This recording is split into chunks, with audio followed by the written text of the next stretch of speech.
Welcome back to From the Chairman's Desk. It's good to be back with you this week, and I want to repeat some announcements that we said last week. On Tuesday, August the 4th, there's a couple things going on. Basically at the same time, both times at 6 o'clock. The first thing I really want you to support is our Lumbee boys and girls are celebrating the National Night Out. If you've been around some local towns, you've seen some banners up about this National Night Out. This is when our young people come together. We march and just stand up against drugs and violence. And then also, if anyone's been hurt or affected by violence or drugs, we'll appreciate if you'll come out and march with us too. Now, where ours would be down here at the New Sports Complex in Pembroke. So I really want to see you August the 4th at 6 o'clock. Now, over in Lumpton at the same time, on Tuesday, August the 4th, we will also, not Lumpton, we here at the tribal office, we're going to be having a class on if you want to be a foster parent. And that's going to be put on by Miss Rhonda Jones. So I want to encourage you to be out here at the office August the 4th at 6 o'clock if you're interested about becoming a foster parent or if you're interested in getting some information. Now, the third thing would be August the 13th over in Lumberton. Now, this will be at Downtown Plaza. And this is a domestic violence and drunk driving get together. They have candles and everything. And this has been basically function put on by Mr. Chad Arnett's family. And his friends, you know, he had a tragedy that happened to that family, and in memory of Chad, they do this each and every year. So if you can't make it over to Pembroke, make sure on August 13th for the third annual Candlelight Vigil in honor of Chad and his family and friends. Now, the next thing I want to talk to you about is good news. Just been awarded some more money from the stimulus plan. Thank God for President Obama and his administration and the Congress. You know, the first round of it, we were allotted 4.2 million, and that was just by the formula, allocation of the formula. But the second part, what I want to tell you about now, was very competitive. Every Indian tribe in the United States had an opportunity to compete for this money.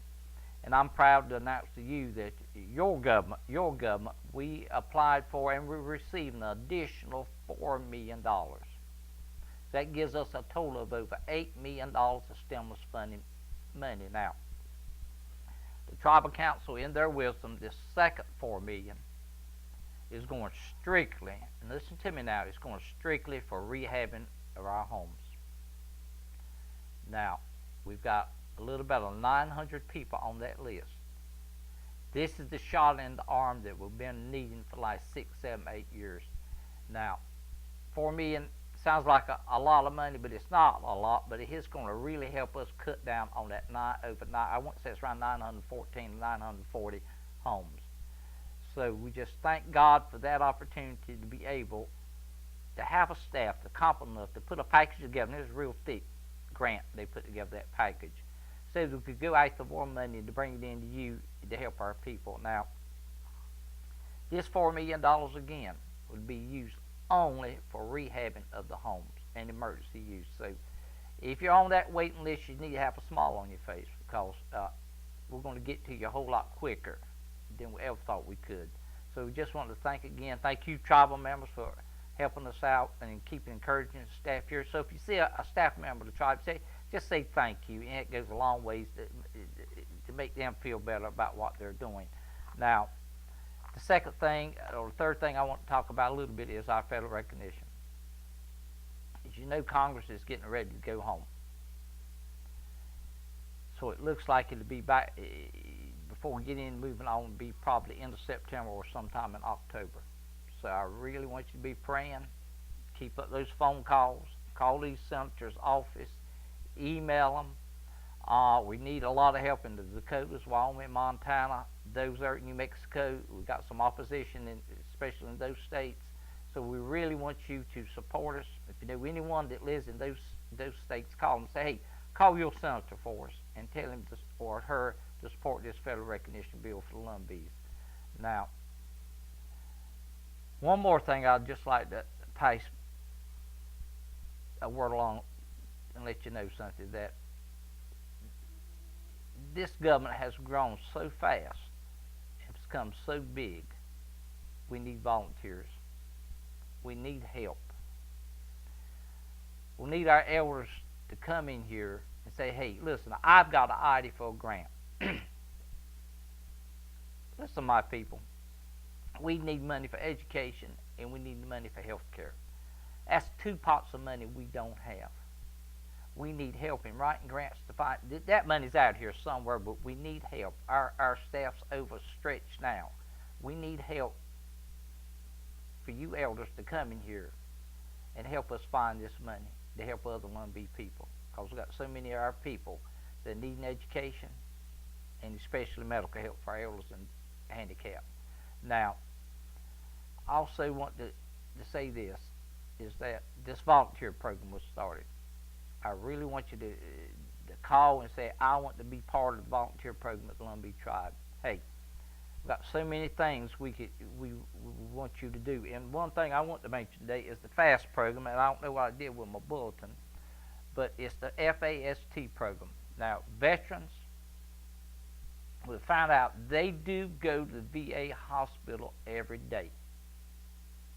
So just get, I think Robeson County has this organized as a van that goes to Fayetteville every day to the VA. So veterans, if you need health care and you don't think you've got a way to go, just give us a call and we'll get you in contact with FAST, F-A-S-T.